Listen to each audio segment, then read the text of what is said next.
Hanggang sa sandaling makita niya ang kanyang nobyo kasama ang kanyang mistress sa tindahan ng wedding gown. Doon lang nabigla ang babae at natanto na. Ang childhood sweetheart na nagsabing mahal na mahal siya ay nagtaksil sa kanilang relasyon.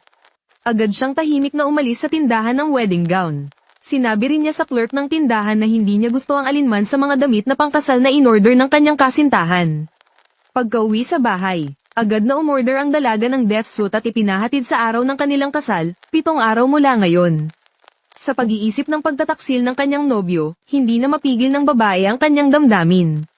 Hindi na napigilan ng dalaga ang kanyang mga luha at galit na inihagis ang kanilang wedding ring. Sa oras na ito, walang pakundangan pa rin ang kanyang kasintahan na nagpadala ng mga larawan nilang magkasama sa dalaga. Nang makita ng babaeng iyon ang kanilang matatamis na larawan, agad na bumagsak ang emosyon ng babae at biglang nagkaroon ng pagkahilo at pagsusuka. Nang bumalik ang nobyo sa bahay at makita ang eksenang ito, mabilis niyang tinulungan ang babae na tumayo. Nang mapansin niyang hindi masaya ang babae, agad siyang nagpaliwanag. Sabi niya, noong nagsuot ng wedding gown ng babae, kinailangan niyang umalis ng maaga dahil may importante siyang pupuntahan.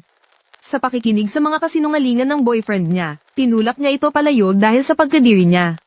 At inakala ng nobyo na ang babae ay nagtatampo lang sa kanya. Ngunit hindi niya alam na ang babae ay galit dahil sa pagtataksil niya. Upang mapasaya ang babae, agad niyang sinabing, bukas, dadalhin niya ang dalaga sa isang jewelry auction. Kung ano ang gusto ng babaeng iyon, bibilhin ng lalaki. Pero hindi pa rin kumikibo ang babae. Sinubukan siyang lambingin ng boyfriend niya. Pero inireject siya ng babae dahil sa pagkadiri. Hindi pa rin sumusuko ang nobyo at sinusubukang mapasaya siya muli.